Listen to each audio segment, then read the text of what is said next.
mymumu.com.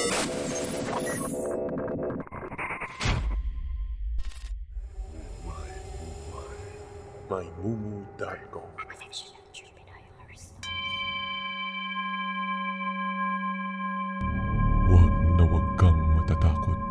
Mag-like, subscribe at pindutin ang bell button para sa mas madami pang nakakakilabot na horror stories.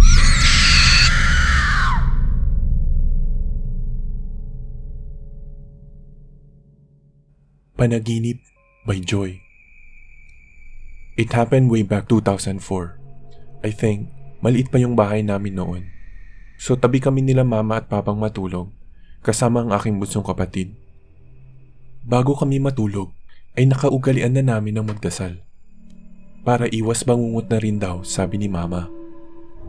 Habang natutulog, bigla akong napunta sa isang lugar na hindi siya familiar sa akin kasi sobrang dilim ng area.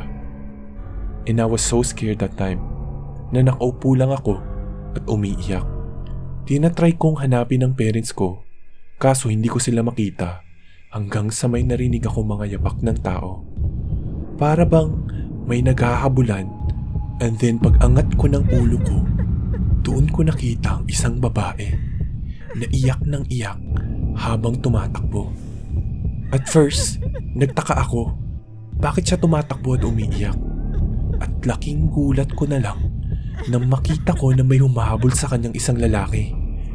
Nakaitim, medyo malaki ang katawan, nasa 5'1" lang ang height, at may dalang kutsilyo.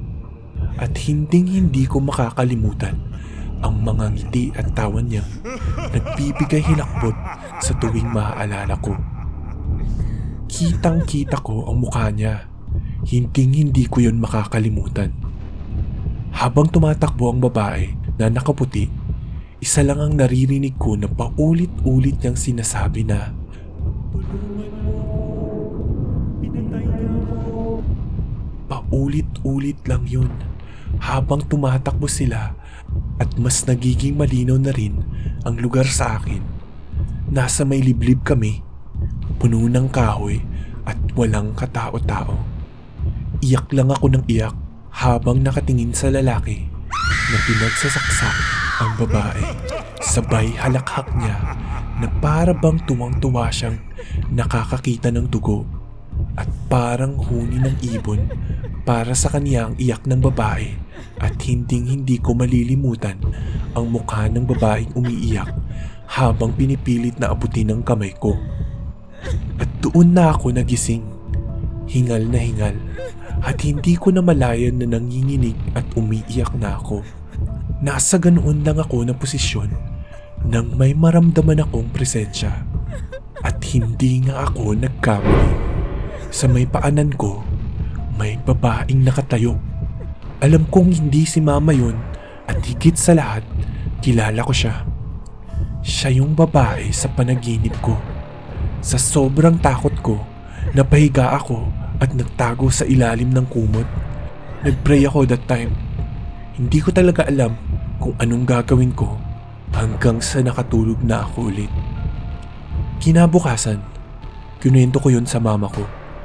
At pinatawag naman ni mama yung manggagamot sa amin. At sabi nga ng manggagamot, masyado daw active ang third eye ko. Kaya nakakita at pinapakita sa akin yung mga nangyari.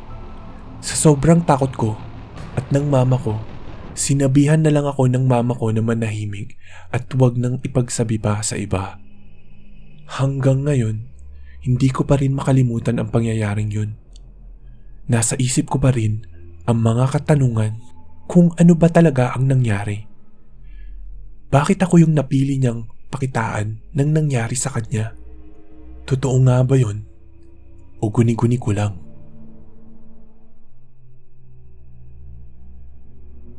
Panaginip sa Panaginip by Cutin 23.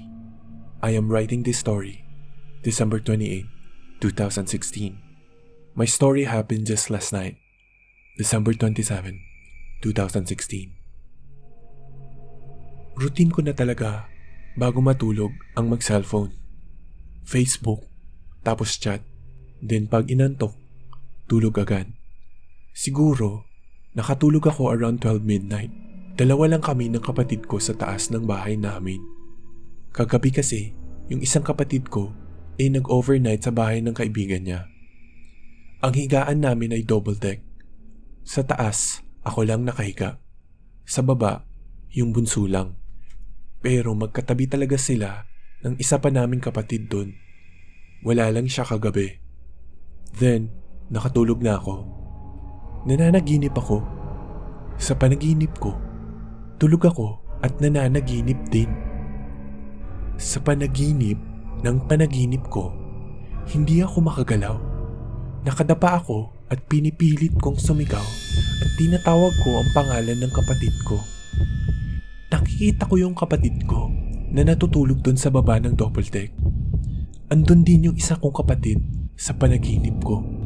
Sumisigaw ako pero walang lumalabas na boses at hindi magising yung mga kapatid ko kasi hindi nila marinig yung tawag ko. Ang ginawa ko, pinilit kong galawin yung paa ko at nagsimula na akong magdasal.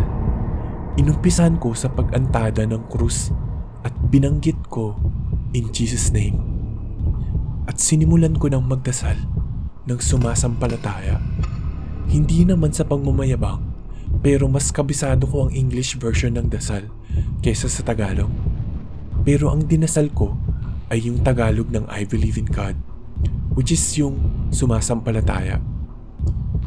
Habang binibigkas ko yun, wala sa proper na pagkakasunod-sunod ang dasal. Labo-labo na. Bigla kong nagising sa panaginip ko at kitang-kita ko nasa harap mismo ng mukha ko ang demonyo. May sungay at pulang-pulang mga mata. Meron din akong nakitang parang puting orb. Sobrang takot ko. Hindi pa ako gising noon talaga. Sa panaginip lang ako nagising. Tapos, mga bandang 2:00 ng madaling araw, parang ang ingay sa side namin sa second floor na parang may mga maliit na tao na nagsasalita at nagpupulungan. Doon talaga nagising ako at ang bilis ng tibok ng puso ko. Sa sobrang takot ko, sumakit ng todo ang ulo ko. Pinipilit kong tawagan yung kapatid ko pero walang signal yung phone ko. Hindi ko na rin tinuloy kasi baka matakot ko siya. Matatakutin pa naman yung bunso namin. Pinilit kong matulog pero natatakot talaga ako. Hanggang sa may narinig akong pusang nag-aaway sa labas ng bahay. Kaya pinilit kong ipaniwala sa sarili ko na pusa lang ang narinig ko at nakatulog ulit. Hindi ko alam ba't laging nangyayari sa akin yung sigaw ako ng sigaw pero hindi ako naririnig ng kapatid ko. Natatakot ako baka hindi na ako magising ng tuluyan. Panaginip by Jer. I just want to share something that happened to me last December 2016. Sana maintindihan nyo yung kwento ko. I've read some of the stories here na parang parehas din naman sa na-experience ko. Around 11 p.m., sometime in December, natutulog ako kasama ko yung GF ko sa bahay namin. Nananaginip ako. Ewan ko kung panaginip na yun or what, pero hindi ako makagalaw at parang may nakadagan sa akin. Kung ano yung pwesto ko nung bago ko nakatulog, yun din ang pwesto ko sa panaginip ko. If panaginip nga yun, hindi ako makagalaw. I tried to shout and talk to my partner, pero nakahiga lang din siya na parang walang nadidinig. Sabi nila, galawin mo na yung daliri sa paa para magising. And I tried it. Actually, feeling ko nagising ako. But the same scenario happens. Suddenly, parang naiba. I dream of something terrible. Parang nagulo bigla yung kwarto, which where I sleep. At yung girlfriend ko, parang possessed. She's vomiting so much blood all over the room. But then ako, hindi pa din ako makagalaw sa pwesto ko kung paano ako nakatulog. I tried to pray Our Father. Una tinagalog ko. Parang nababaliktad at nalilimutan ko yung kasunod. Same nung in English ko. But then, After how many times of trying and repeating the prayer, which I didn't finish even once, nagising naman ako at nadinig ako ng girlfriend ko na bumubulong daw ako. That's not even the first time I experienced something like that. Way back 2014, I experienced the same thing. Nakadagan sa akin ang isang figure ng lalaki habang natutulog ako at nananaginip sa panaginip ko, while two other shadows came out of my bed sa ilalim para ilak ang pinto at hawakan ako sa kamay. I don't even know kung bakit lagi kong na-experience yung ganito and some other scary things on my dreams. Pero I think it serves some purpose and message for me kung ano talaga ang pahiwatig nila para sa akin. Ikaw, matutulog ka na rin ba? Siguraduhin mong umusal ka muna ng dasal bago ka matulog. Dahil baka sa gitna ng panaginip mo, di mo na magawa ito.